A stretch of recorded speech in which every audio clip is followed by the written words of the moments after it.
BWR's biggest show of the year, Viva la Revolution, will take place on Friday the 18th of July at the Grimsby Auditorium. In the main event of that show, Scotty Rawk will defend the BWR World Championship against number one contender Nathan Cruz. Before I go on, for the benefit of any new viewers to this channel, I'll introduce myself. My name's Dopper, and you'll find me with my son Charlie somewhere around ringside at every BWR show. In between shows, I make videos like this one, reviewing things that have happened in BWR and previewing things that are coming up. And that brings me back to the Viva la Revolution main event between Scotty Rawk and Nathan Cruz.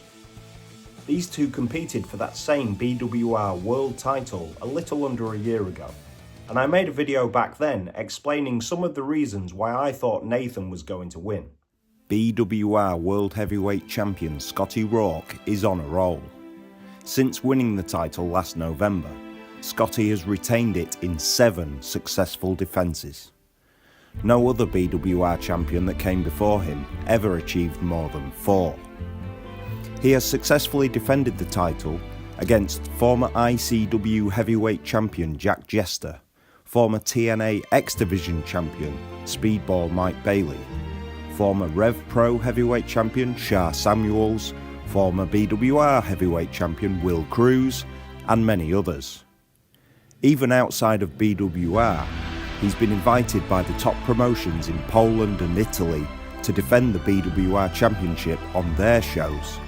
It's undeniable that Scotty is currently in a league of his own. However, there is one man who has defeated Scotty Rawk more times than anyone else. His name is second to none, Nathan Cruz. In 2020, Nathan Cruz's team beat Scotty Rawk's team to win the BWR Tag Team titles in a tables, ladders and chairs match. In 2021, Nathan Cruz's team beat Scotty Rawk's team to win the BWR Tag Team titles again, and it was Nathan who pinned Scotty that night. In 2022, Scotty Rawk and Nathan Cruz were in the ring at the same time during the Riot Rumble match.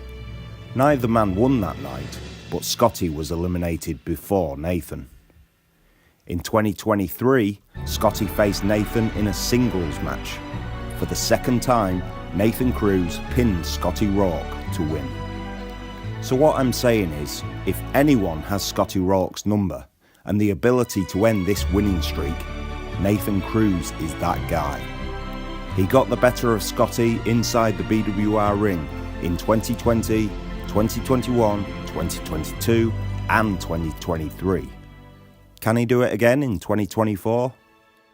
Nathan didn't win the title that night. Scotty pinned him and retained the gold.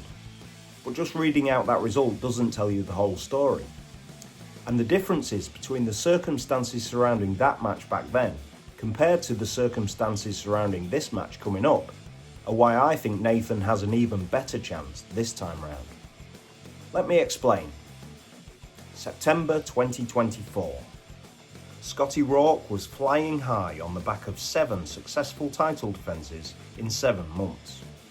While he does deserve credit for taking the title around Europe, defending it in Poland and Italy, in the BWR ring, he always had his Violence Party stablemates watching his back, ready to help out when necessary. The poster for that event showed the 4 members of Scotty's Violence Party faction all holding title belts. They were dominating BWR. Scotty had the world title, Jack Turner and B.A. Rose were the tag team champions, and Kira Kamara was women's champion. As if that wasn't enough, they recruited a 5th member that same night, Jimmy McIlwee. Nathan Cruz, meanwhile, was in the middle of an intense rivalry with Joseph Connors.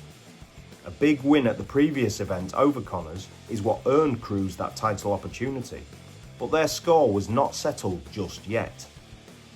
The match between Rawk and Cruz was, as you'd expect from 2 of Europe's finest wrestlers, excellent.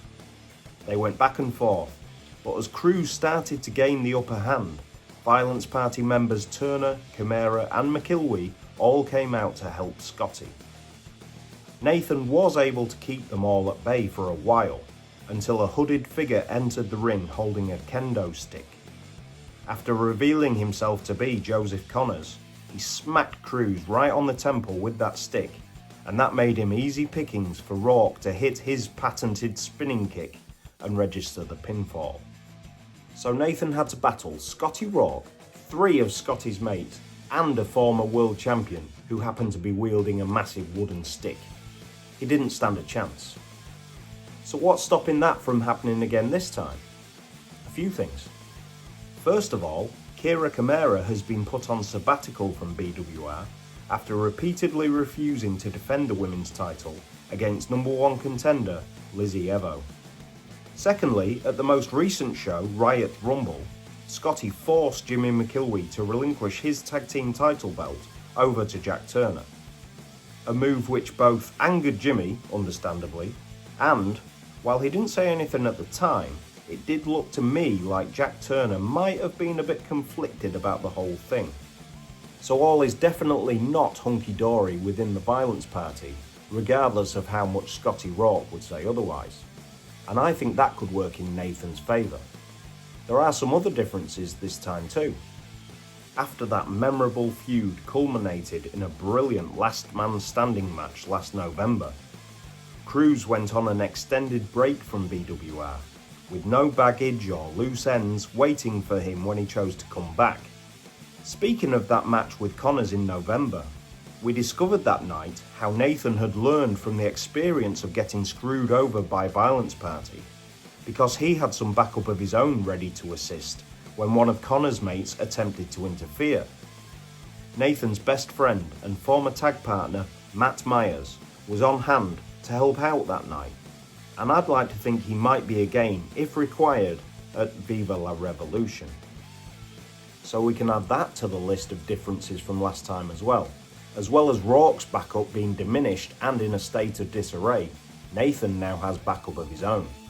Like I said, Nathan took 6 months off to recover, rejuvenate and recuperate, and, based on how he looked when he returned at the Riot Rumble, he is now in the best shape of his life, and appeared to be as hungry for success as he has ever looked.